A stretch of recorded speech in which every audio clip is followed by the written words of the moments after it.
The Eagles are one of the best teams this season, but a shocking rumor just dropped, and it's already splitting the fanbase. Reports from the US suggest the team could be targeting a young quarterback from the Cleveland Browns, a move that could completely reshape the future of this roster.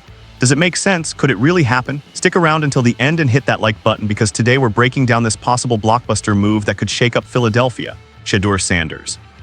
That's the name stirring conversation inside the Philadelphia Eagles organization right now.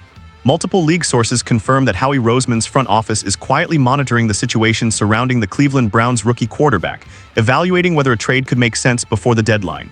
And here's the shocking part. Some within the building see real strategic upside in making that move. This isn't about Jalen Hurts, let's make that clear. Hurts remains the face of the franchise, the unquestioned leader of this locker room.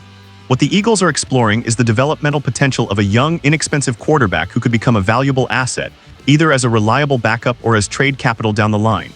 According to one NFC East source, the Eagles have discussed internally the idea of adding a dual-threat passer, someone with arm strength, mobility, and room to grow inside Nick Sirianni's system. Sanders, who entered the league surrounded by hype, hasn't found stability in Cleveland.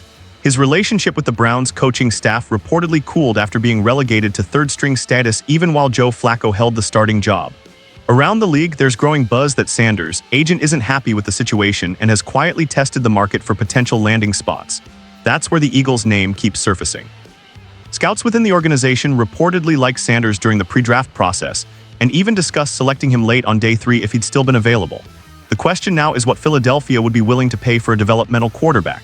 Sources in Cleveland indicate the Browns are open to offers, but would only move Sanders for compensation higher than the 5th-round pick they originally spent on him. That's a steep price for a player unlikely to see significant snaps this season. Still, not everyone in the NovaCare complex is against it. One team executive told me, if you think long-term developing Sanders behind Hurts and Sirianni could be smart business, it's a low-risk, high-reward play. Others, however, see it as unnecessary noise. You risk bringing headlines you don't need, said one veteran scout. This team has a championship roster. You don't want distractions. My read, this conversation around Shedeur Sanders goes beyond rumor. It's another example of how the Eagles' front office operates, always forward-thinking, exploring potential moves before the rest of the league even realizes the opportunity exists. So Eagles fans, do you think a move for Shedeur Sanders would be a smart investment or just unnecessary smoke? Drop your thoughts in the comments, subscribe to the channel, and stay tuned. Any update from the Eagles War Room, I'll have it here first.